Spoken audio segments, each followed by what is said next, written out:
Hello మరియు నమస్కారం అందరికీ. నేను డాక్టర్ మేఘ మరియు ఈ రోజు మనం పాల్మో ప్లాంటర్ సోరియాసిస్ గురించి చర్చించబోతున్నాము. సోరియాసిస్ అనేది ఎన్నో రకాలు ఉండటం వలన మీరు నా వీడియోలలో దీని గురించి చాలాసార్లు విని ఉంటారు. ఇది పాల్మో ప్లాంటర్ సోరియాసిస్ యొక్క ఒక రకం. ఇది మీ అరచేతిలో లేదా మీ పాదాల అడుగు భాగంలో దొర్లుతుంది. దీనిని మేము ప్లాంటర్ ఉపరితలం అని పిలుస్తాము. మరి దీనికి ఈ పేరు ఇలా వచ్చింది ఎందుకంటే ఇది అరచేతులు, ఇది మన పామర్ ఉపరితలం. మన పాదాల అడుగు భాగాన్ని ప్లాంటర్ ఉపరితలం అని పిలుస్తాము మరియు అక్కడి చర్మం ప్రభావితమవుతుంది. అందుకే దీనికి పాల్మో ప్లాంటర్ సోరియాసిస్ అని పేరు పెట్టారు. ఇప్పుడు పాము ప్లాంటర్ సోరియాసిస్ ఉంటే, సోరియాసిస్ అంటే మీ అరచేతులపై లేదా ప్లాంటర్ ఉపరితలంపై జరిగే సోరియాసిస్. ఇది రోగనిరోధక శక్తి హైపర్యాక్టివ్గా పనిచేయడం వల్ల జరుగుతుంది. ఇది మన శత్రువుగా మారింది. శరీరంపై వ్యతిరేకంగా ఉంటూ దానిని రక్షించడం కాకుండా దానికి శత్రువులా మారింది. మరియు చర్మ కణాలను లక్ష్యంగా చేసుకుని అవి చాలా వేగంగా పెరిగి పొరలుగా మారుతుంది. మృత చర్మం రాలిపోతుంది మరియు కోతలు ఏర్పడుతున్నాయి, పొడిదనం ఏర్పడుతుంది. కాబట్టి ఇది అదే సోరియాసిస్ దృగ్విషయం మరియు వ్యాధికారకం. కానీ ఉపరితలం మారినందున, ఎందుకంటే ఇది మీ శరీరంలోని ఏ భాగం ప్రభావితం చేస్తుందో దానిపై ఆధారపడి ఉంటుంది. అందుకే మేము దీనిని ప్రత్యేకంగా పాము ప్లాంటర్ సోరియాసిస్ అని పిలుస్తాము. ఇప్పుడు మీరు ఎలా గుర్తించాలి? వాతావరణం మారినప్పుడు లేదా మనం మన చేతులు ఎక్కువగా కడిగినప్పుడు ఇక్కడ మన చర్మం పొడిబారడం లేదా నల్లబడటం జరగొచ్చు. మన ఫలాంజీల మీద, అది మన బాహ్య ఉపరితలం, అరచేతి వెనుక భాగంలో ఉండే చర్మం. ఇప్పుడు ఇది ఇక్కడ జరుగుతుంటే ఇది ఎగ్జిమా కావచ్చు లేదా మీరు డెర్మటైటిస్ పొందుతున్నారు. ఏదైనా ఉత్పత్తి లేదా అలెర్జెన్ వల్ల పొడిగా మరియు నలుపుగా మారిపోతుంది. ఏదో సరిపోవడం లేదు. బాడీ వాష్ లేదా సబ్బు లేదా డిటర్జెంట్ ఏదో కావచ్చు. అందువల్ల చర్మం నల్లబడుతుంది లేదా లోపల నుంచి ఏదైనా వ్యాధి ఉండవచ్చు. దీనివల్ల చర్మం నల్లగా మారుతుంది లేదా సన్బర్న్ కావచ్చు. కానీ పాము ప్లాంటర్ సోరియాసిస్ లక్షణాలు ఈ ప్రాంతంలో మాత్రమే వచ్చే ఉంటాయి మరియు అనేక సంవత్సరాల తర్వాత అవి మీ చేతులు లేదా కాళ్లపైకి వ్యాపించవచ్చు. లక్షణాలు ఇలా వస్తాయి. మొదటగా చర్మం పొడిబారి, ఇక్కడ నుండి ముడతలు పడి నల్లగా కనిపించి పప్పిడి ఏర్పడి రాలిపోతూ ఉంటుంది. అలా జరగకపోతే మీరు దాన్ని వదులుతూ ఉంటారు, ఎందుకంటే అది వేలాడుతూ లేదా మీకు చికాకు కలిగిస్తుంది. దీనితో పాటు చాలా దురద ఉంటుంది. దురదతో పాటు చాలా మంట కూడా ఉండవచ్చు. దురద చాలా తీవ్రంగా ఉంటుంది. దురద చేసేటప్పుడు మీరు రక్తం కాచుకుంటారు. పాము ప్లాంటర్ సోరియాసిస్ ఉన్న వారు కూడా అలానే చేస్తుంటారు. కానీ ఇలా చేయకూడదు, ఎందుకంటే దురద చేస్తూ పూర్తిగా గాయపరుచుకున్నప్పుడు అది రక్తస్రావం మొదలవుతుంది మరియు అప్పుడు అది మరింత సమస్యలను సృష్టిస్తుంది. మంట, అందుకే మీకు మంట అనిపిస్తుంది. కాబట్టి మీరు అది చేయకూడదు. నేను చెప్పినట్లు మీకు పొడిబారుతుంది మరియు చర్మంలో వింత కోతలు వచ్చే అవకాశం ఉంది. అంటే చాలా కోతలు మరియు ఆ కోతలలో చాలా వాటిలో గాయం లేదా పుండు కూడా ఉంటుంది. కాబట్టి ఇవి పాము ప్లాంటర్ సోరియాసిస్ యొక్క లక్షణాలు. ఇప్పుడు కోతలు ఉండగా సహజంగానే నడవడంలో కూడా సమస్య ఉంటుంది. ఇది కూడా ఒక లక్షణం. పాదాల అడుగు భాగంపై లేదా కొబ్బరికాళ్లపై లేదా చేతుల వేళ్లపై వాపు ఉండవచ్చు. కాబట్టి మీరు వాపును కూడా గమనించవచ్చు. ఇది కూడా ఒక లక్షణం. ఇప్పుడు దానిని ఎలా నయం చేయాలి? ఎందుకంటే ఇది చాలా కాలంగా ఉంది మరియు ఇది ఇంకా నయం కాలేదు. కాబట్టి మొదట ఇది పాము ప్లాంటర్ సోరియాసిస్ అని సరైన రోగ నిర్ధారణ చేయాలి, ఎందుకంటే ప్రజలు దీనిని ఎగ్జిమాగా పరిగణించి చికిత్స చేస్తారు. కాబట్టి మొదట సరైన రోగ నిర్ధారణే సరైన చికిత్సకు సరైన మార్గం. మీకు సరైన రోగ నిర్ధారణ పొందడం చాలా ముఖ్యం. సోరియాసిస్ నిర్ధారణ చేయబడినప్పుడు స్పష్టంగా రెండవ విషయం ఏమిటంటే మీరు మంచి చికిత్స పొందాలి.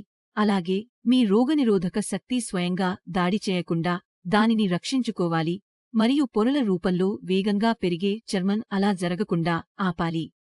దాని తరచుదనాన్ని తగ్గించి మీ లక్షణాలు మెల్లగా ఉపశమించి మీ చేతుల అరచేతులు లేదా పాదాల అడుగుభాగాలు సాధారణ స్థితికి మారాలి. తరువాత చికిత్సలో ఏమి జరుగుతుంది?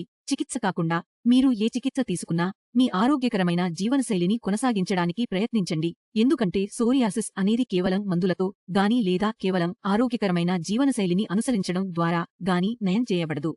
చికిత్స అయిన తరువాత, ఎందుకంటే చికిత్స జరుగుతున్నప్పుడు మీరు ఆరోగ్యకరమైన జీవనశైలిని అలవర్చుకోవాలి మరియు మందులు ఆపేసిన తర్వాత కూడా మీరు ఆరోగ్యకరమైన జీవనశైలిని అలవర్చుకోవాలి. అందులో ఏం జరుగుతుంది అంటే మీ ఆహార అలవాట్లు చాలా ముఖ్యం. మీ వ్యాధులు తిరిగి రావడానికి బాధ్యత వహించే ఆహార అలవాట్లు, అది సోరియాసిస్ అయినా సరే లేదా ఏదైనా క్యాన్సర్ అయినా సరే. ఉదాహరణకు ఒక క్యాన్సర్ రోగి ఉంటే ఆహారం ద్వారా నాలుక లేదా నోరు క్యాన్సర్ వచ్చినప్పుడు పొగాకు మరియు మేము శస్త్రచికిత్స ద్వారా దాన్ని తొలగించాము. కానీ ఆ తర్వాత కూడా అతను పొగాకు తిని లేదా పొగ త్రాగితే అతనికి మళ్లీ క్యాన్సర్ రావచ్చు. అప్పుడు అతను ఆ విషయాలను పక్కన పెట్టాలి లేదా తన జీవితం నుండి వాటిని తొలగించాలి. అదేవిధంగా మీ సోరియాసిస్ నయం అయినప్పుడు తర్వాత మీరు జాగ్రత్తలేనివారుగా మారి ఏదైనా తినవచ్చు, నాన్ వెజ్, ఆల్కహాల్ ఏదైనా తీసుకోవచ్చు అని అనుకుంటారు మరియు మీకు ఏమీ జరగదు అని భావిస్తారు. అది మీ తప్పు భావన. నేను వైద్యపరంగా చాలా సరిగ్గా ఉన్నాను. నేను ఇప్పుడు పూర్తిగా బాగున్నాను. నేను ఆరోగ్యవంతుడిని. భగవంతుని దయ వల్ల నాకు ఏ వ్యాధి లేదు. కాని నేను కూడా ఈ జీవనశైలిని రోజూ అనుసరిస్తే నాకు కూడా శరీరంలో ఏదో ఒక హాని లేదా ఏదో ఒక సమస్య మొదలవుతుంది. మరియు మీకు సోరియాసిస్ చాలా సంవత్సరాలుగా ఉండి అది నయం అయినప్పుడు మీరు దానిని గౌరవించాలి మరియు అది మళ్లీ రాకుండా లేదా పునరావృతం కాకుండా ఈ విషయాలను అనుసరించాలి.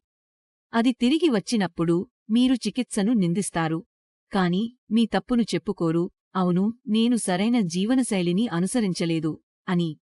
కాబట్టి నా అభ్యర్థన ఏమిటంటే మీరు వైద్యులకు దూరంగా ఉండాలనుకుంటే, మందులకు దూరంగా ఉండాలనుకుంటే, మీరు సోరియాసిస్ రోగి అయినా లేదా ఏదైనా రోగి అయినా లేదా నేను ఒక సాధారణ జీవిని, ఆరోగ్యకరమైన మానవుడిని అయినా ప్రతి ఒక్కరికి ఆరోగ్యకరమైన జీవనశైలి అనుసరణ అవసరం. మనందరికీ ఆరోగ్యకరమైన జీవనశైలి అవసరం. కాబట్టి ఆహారపు అలవాట్లలో ప్రధానంగా బయటి ఆహారం, జంక్ ఫుడ్, ప్రాసెస్డ్ ఫుడ్, జంతు ప్రోటీన్, నాన్ వెజ్ లేదా మద్యం, పొగతాగడం, పొగాకు ఇవి మీరు తీసుకోకూడని ప్రాథమిక విషయాలు. మీరు ఇంటి వంటకాలను తినే ఉంటే మీరు సోరియాసిస్ లేదా ఏదైనా రోగం నుండి భద్రంగా ఉంటారు. తరువాత ఈ వ్యాధితో పాటు ఒత్తిడి నిర్వహణ చాలా ముఖ్యం. ఇంటి నుంచి ఆఫీసుకు స్ట్రెస్ తీసుకోకండి, ఆఫీసు నుంచి ఇంటికి స్ట్రెస్ తీసుకోకండి. మీకు కొంత సమయం ఇవ్వండి, కొంత శారీరక శ్రమ చేయండి మరియు సంతోషంగా ఉండండి. జీవితంలో ఏమి జరిగినా దానితో సంతోషంగా ఉండండి, దాన్ని ఎదుర్కొనండి, పోరాడండి మరియు సంతోషంగా ఉండండి. దీన్ని మీ హృదయం మరియు మనసును ప్రభావితం చేయనివ్వండి. మరియు మీరు ఈ విషయాలను పాటిస్తుంటే పాము ప్లాంటర్ సోరియాసిస్ వ్యాధిని కొన్ని క్షణాల్లో, కొద్ది రోజుల్లో నయం చేసుకోవచ్చు మరియు కొన్ని క్షణాల్లో దాన్ని జయించవచ్చు. కాని ఈ విషయాలకు ఎక్కడైనా ఆటంకం కలిగితే అది మీ రికవరీని ప్రభావితం చేస్తుంది, పునరావృతమయ్యే అవకాశాలు పెరుగుతాయి మరియు ఎలాగైనా మీరు వైద్యులను వదిలించుకోలేరు. మరి డాక్టర్లను వదిలించుకోవాలనుకుంటే ఈ పద్ధతిని ఫాలో అవ్వాలి. ఇది మీకు ఎంత ముఖ్యమో నాకు కూడా అంతే ముఖ్యం. కాబట్టి నేను వ్యక్తిగతంగా అనుభవించే లేదా నేను వ్యక్తిగతంగా ఆలోచించే లేదా నేను వ్యక్తిగతంగా చేయగలిగే విషయాలను మీతో పంచుకుంటాను. కాబట్టి మీరు కూడా ఇది చేయగలరు ఎందుకంటే మీరు రోగి. కాబట్టి మీరు మీ సోరియాసిస్ సరిగ్గా ఉండాలని, పాల్మో ప్లాంటర్ సోరియాసిస్ సరిగ్గా ఉండాలని లేదా ఏ రకమైన సోరియాసిస్ అయినా సరిగ్గా ఉండాలని కోరుకుంటే ఆరోగ్యకరమైన జీవనశైలిని అవలంబించడం చాలా ముఖ్యం. మీరు దానిని అలవాటు చేసుకోండి ఎందుకంటే మీరు నా నుండి, డాక్టర్స్ లేదా నా వంటి డాక్టర్స్ నుండి సురక్షితంగా ఉండాలి. మరియు మీరు వ్యాధి నుండి బయటపడలేకపోతే క్రింద ఇచ్చిన నంబర్కు నా టీంను సంప్రదించండి, నన్ను కలవండి మరియు మీ సోరియాసిస్కు బై బై చెప్పండి. మీరు సోరియాసిస్ రహిత జీవితాన్ని పొందవచ్చు. ధన్యవాదాలు మరియు జాగ్రత్త.